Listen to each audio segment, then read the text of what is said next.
നമസ്കാരം. ഏവർക്കും മലയാളം ക്ലാസ്സിലേക്ക് ഹൃദ്യമായ സ്വാഗതം. നാം ഇന്ന് സരസ്വതി അമ്മയുടെ ഡബിൾ ആക്ട് എന്ന കഥയാണ് പരിചയപ്പെടുവാൻ പോകുന്നത്. കഥാകാരിയായ സരസ്വതി അമ്മ ഇപ്രകാരം എഴുതിയിട്ടുണ്ട്. പുരുഷന്റെ അതീശാധികാരം സമ്മതിച്ചാലേ ജീവിക്കാൻ പറ്റൂ എന്നതായിരുന്നു നില. സ്ത്രീ എപ്പോഴും താഴ്ന്ന പടിയിൽ നിന്നുകൊള്ളണം. ഇത് സമ്മതിച്ചു കൊടുക്കാൻ ഞാൻ തയ്യാറായിരുന്നില്ല. പ്രതിരോധത്തിൽ മാത്രമല്ല, പ്രത്യാക്രമണത്തിനും ഞാൻ സന്നദ്ധയായിരുന്നു. അതുകൊണ്ടായിരിക്കണം പുരുഷവിദ്വേഷിയെന്ന് വിശേഷിപ്പിക്കപ്പെട്ടത്. സരസ്വതി അമ്മയ്ക്ക് മുൻപും പിൻപും ഇതുപോലെ പ്രത്യാക്രമണത്തിന് സന്നദ്ധയായ ഒരു എഴുത്തുകാരി ഉണ്ടായിട്ടില്ല. അതുകൊണ്ട് തന്നെ കഥാകൃത്തുക്കളുടെ ലോകത്ത് അവർ ഒറ്റപ്പെട്ടു.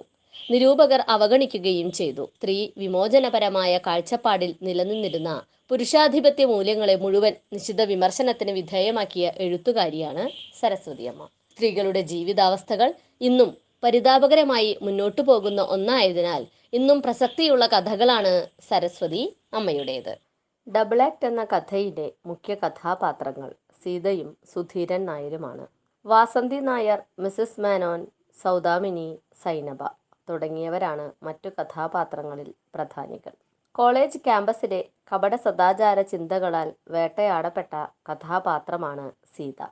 വാസന്തി നായരെ പോലുള്ള അധ്യാപികമാർ തങ്ങളുടെ വീക്ഷണഗതികൾക്കനുസരിച്ച് വ്യാഖ്യാനങ്ങൾ സൃഷ്ടിക്കുന്നതുകൊണ്ട് വിദ്യാർത്ഥികൾ അനുഭവിക്കേണ്ടി വരുന്ന സംഘർഷങ്ങൾ വലുതാണ്. കനകമ്മ എന്ന വിദ്യാർത്ഥിനി ക്ലാസ്സിലെ വിവാഹിതയായ മേരിയെ കൊണ്ടാണ് സഹപാഠിയായ നമ്പൂതിരിക്ക് വാങ്ങിയ പുസ്തകങ്ങൾ കൊടുപ്പിക്കുന്നത്. താൻ കൊടുക്കുന്നത് കണ്ടാൽ വാസന്തി നായർ എന്ന അധ്യാപിക അതുകണ്ട് കഥകൾ മെനയും എന്നാണ് അവളുടെ പേടി. സീതയുടെ കൂട്ടുകാരിയായ സൗദാമിനിയുടെ അഭിപ്രായത്തിൽ ആൺ സാറന്മാരാണ് പെൺ സാറന്മാരേക്കാൾ ഭേദം. പെൺ സാറന്മാർ ചീത്ത പറയുകയല്ലാതെ യാതൊരു ഗുണവും ചെയ്യില്ല. ആൺ സാറന്മാർക്ക് എന്തെല്ലാം കുറ്റങ്ങളുണ്ടെങ്കിലും അവർക്ക് അല്പത്തരം കുറവായിരിക്കും. സുധീരൻ നായരെക്കുറിച്ചും സീതയെക്കുറിച്ചും ഉയരുന്ന ദുഷ്കേൾവിയെക്കുറിച്ച് സുധീരൻ നായർ എന്താണ് പറഞ്ഞതെന്ന് സീത അന്വേഷിച്ചപ്പോൾ വാസന്തി നായരെ കണ്ട് തെറ്റിദ്ധാരണ തീർക്കാമെന്ന് പറഞ്ഞുവെന്ന് സൗദാമിനി അറിയിച്ചു. ആളുകളുടെ നല്ല അഭിപ്രായത്തിന് വേണ്ടി പാടുപെടാൻ തനിക്ക് സാധിക്കുകയില്ലെന്ന് സീത പറഞ്ഞു. അപഖ്യാതി ഉയർന്ന സാഹചര്യത്തിൽ താൻ തൻ്റെ മനസ്സ് ഒന്ന് വിശകലനം ചെയ്തു നോക്കിയെന്ന് സീത പറഞ്ഞു. അപ്പോൾ അവൾക്ക് മനസ്സിലായത് തനിക്ക് സുധീരൻ നായരോടുള്ള വികാരത്തിൽ മുക്കാൽ പങ്കും വാത്സല്യവും ബാക്കി സൗഹൃദവുമാണ്. 4-5 പേർ കൂടി മുരുകേശനെ ആന കളിപ്പിക്കുന്നത് കണ്ട് രസിച്ചുകൊണ്ടിരുന്ന സീതയെ പിന്തിരിപ്പിക്കാൻ സൗദാമിനി ശ്രമിക്കുന്നുണ്ട്. വാസന്തി നായർ കണ്ടാൽ ആൺകുട്ടികളെ നോക്കി നിന്നതിന് ശകാരിക്കുമെന്നാണ് സൗദാമിനിയുടെ പേടി. സീത ഇതേക്കുറിച്ച് പറയുന്നത് നമ്മളതിന് ആൺകുട്ടികളെയല്ലല്ലോ നോക്കുന്നത്, കളിയല്ലേ എന്നാണ്. അധ്യാപികമാരുടെ ഇരിപ്പുമുറിയിലേക്ക് മിസ്സിസ് മേനോൻ ഇന്ന് ഏത് ബുക്കാണ് പഠിപ്പിക്കുന്നതെന്നറിയാൻ ഉത്സാഹത്തോടെ ഓടിച്ചെന്ന സീതയോട് വാസന്തി നായർ നിന്നെക്കുറിച്ച് പരാതി എഴുതി കിട്ടിയിട്ടുണ്ടെന്നും തിരുത്താൻ 2 ആഴ്ച സമയം അനുവദിക്കുമെന്നും പറഞ്ഞു. കോളേജിലെ സ്റ്റാഫിനെയും കുട്ടികളെയും പറ്റി ചീത്തയായി സംസാരിക്കുന്നു എന്നാണത്രേ അവൾക്കെതിരെയുള്ള പരാതി. അവധിയൊന്നും തരേണ്ട, താൻ തെറ്റ് ചെയ്തിട്ടുണ്ടെങ്കിൽ ഉടൻ തന്നെ ശിക്ഷിക്കണം എന്നതാണ് സീതയുടെ ആവശ്യം. കരഞ്ഞു കാലു പിടിക്കുമെന്ന് കരുതിയിരുന്നപ്പോൾ സീത തൻ്റെ ഇടത്തോടെ സംസാരിക്കുന്നത് കേട്ട വാസന്തി നായർക്ക് പിടിച്ചില്ല. ക്ലാസ്സിലെത്തിയ മിസ്സിസ് മേനോനും സീതയെ അവഹേളിക്കും വിധമാണ് പെരുമാറിയത്. കലയുടെ ശാകുന്തളം തൻ്റെ കയ്യിലായിരുന്നുവെന്നും അത് മറ്റുള്ളവർക്ക് കൊടുക്കാൻ പറ്റിയില്ലെന്നും തനിക്ക് തന്നെ നാന വായിക്കുന്ന തിരക്കിൽ അത് മുഴുവൻ വായിക്കാൻ കഴിഞ്ഞില്ലെന്നും സത്യസന്ധമായി സീത പറഞ്ഞിട്ട് കൂടി അവർക്കത് അംഗീകരിക്കാൻ പറ്റിയില്ല. അവർ അതെന്ത് വേറെ രസമുള്ള ജോലികളില്ലേ എന്ന കുത്തുവാക്കുകളാണ് പറഞ്ഞത്. സ്ത്രീയുടെ ഏറ്റവും വലിയ ശത്രു സ്ത്രീ തന്നെയാണെന്ന് സരസ്വതി അമ്മയും തിരിച്ചറിഞ്ഞതായി വേണം ഇത്തരം കഥാപാത്രങ്ങളെ സൃഷ്ടിച്ചതിലൂടെ മനസ്സിലാക്കുവാൻ. വാസന്തി നായരോട് സീതയെ കുറ്റപ്പെടുത്തി പറഞ്ഞതും പരാതി എഴുതി കൊടുത്തതും ആരാഞ്ഞപ്പോൾ സുധീരൻ നായർ പറഞ്ഞത്, ഞാൻ അവരുടെ അടുത്തുപോയി തെറ്റിദ്ധാരണ മാറ്റാൻ ശ്രമിക്കുകയാണ് ചെയ്തത്. ചീത്തയാകരുതെന്ന് വെച്ച് ഞാൻ അവരുടെ അടുത്തോടി നല്ല വാക്ക് പറഞ്ഞതിന് ഇതെനിക്ക് കിട്ടേണ്ടതാണ് എന്നയാൾ പരിഭവം പറഞ്ഞു. സുധീരൻ നായരെ പോലുള്ള ഒരാൾക്ക് അങ്ങനെ ചെയ്യാൻ കഴിയില്ല എന്നായിരുന്നു സീതയുടെ വിശ്വാസം. പക്ഷേ വാസന്തി നായരുടെ വീട്ടിലുള്ള കുട്ടിയിൽ നിന്ന് സുധീരൻ നായരാണ് പരാതി എഴുതി കൊടുത്തതെന്നറിഞ്ഞപ്പോൾ സീതയുടെ കാലിനടിയിലെ മണ്ണ് പോലും ഒഴുകി നീങ്ങുന്നതായി അവൾക്ക് തോന്നി. അക്കാര്യം വ്യക്തമാക്കിയതോടെ സുധീരൻ നായർ എന്ന ഡബിൾ ആക്ടുകാരൻ മാപ്പ് പറഞ്ഞ് രക്ഷപ്പെടാൻ നോക്കുകയാണ്. അന്നു ഞാൻ എന്ന് പറഞ്ഞപ്പോഴേക്കും ബാക്കി പൂരിപ്പിച്ചുകൊണ്ട് അന്ന് മൃഗമായിരുന്നു ഇന്ന് ഇഴജന്തുവുമെന്ന് സീത പൂരിപ്പിച്ചു. നിങ്ങൾക്ക് സുധീരൻ എന്നല്ല മഹാഭീരു എന്നാണ് പേരിടേണ്ടിയിരുന്നതെന്ന് അവൾ പറയുകയും ചെയ്തു.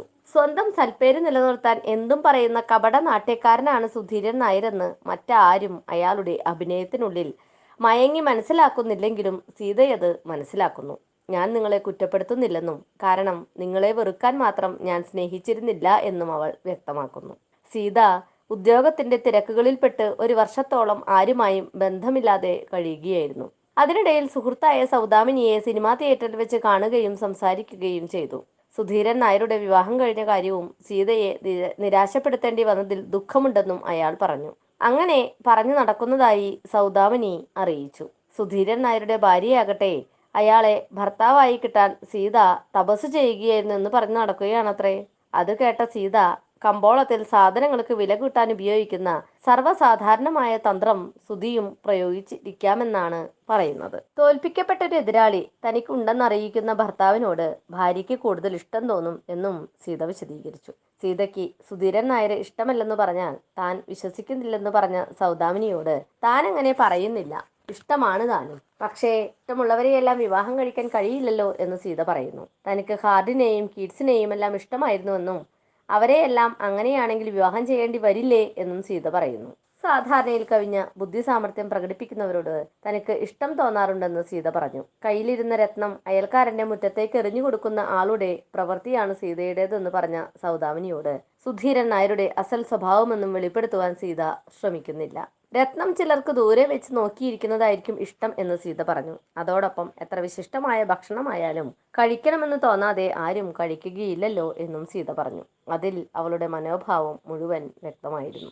ആളുകളുടെ മുൻപിൽ അവരുടെ ബോധ്യത്തിന് ഒരു വേഷം, സ്വന്തം അഭിപ്രായമനുസരിച്ച് സ്വകാര്യമായി മറ്റൊരു വേഷം. ഇതാണ് സുധീരൻ നായരുടെ യഥാർത്ഥ മുഖം. ഒരുപക്ഷെ ലോകത്തിൽ വിജയകരമായി ജീവിക്കുന്നവർക്കെല്ലാമുള്ള ഒരു തന്ത്രമായിരിക്കാം അത് എന്ന് സീത പറയുന്നു. ഇതൊക്കെയാണെങ്കിലും ലോകത്തുള്ള കാഴ്ചകൾ കൊണ്ടു നടന്ന് കാണിച്ചു തരുവാൻ ഒരാൾ ഉണ്ടാകാൻ വേണ്ടി എന്റെ ആദർശങ്ങൾ വിവാഹപീഠത്തിൽ ബലി കഴിച്ചാൽ എന്തെന്ന് തനിക്കും ചില സമയം തോന്നാറുണ്ട് എന്ന് സീത പറയുമ്പോൾ തികഞ്ഞ ഒരു പുരുഷ വിദ്വേഷിയാണോ എന്ന് നമുക്ക് സംശയം തോന്നാം. ഡബിൾ ആക്ട് എന്ന കഥയിലൂടെ സരസ്വതി അമ്മ പുരുഷ സ്വഭാവത്തിലെ പല വൈകൃതങ്ങളെയും വെളിപ്പെടുത്തുകയാണ്. ഇല മുള്ളിൽ വീണാലും മുള്ള് ഇലയിൽ വീണാലും ഇലയ്ക്ക് തന്നെ കേട് എന്ന പഴഞ്ചൊല്ല് ഈ കഥയെ സംബന്ധിച്ചിടത്തോളം ഒരേ സമയം ശരിയും തെറ്റുമാണ്.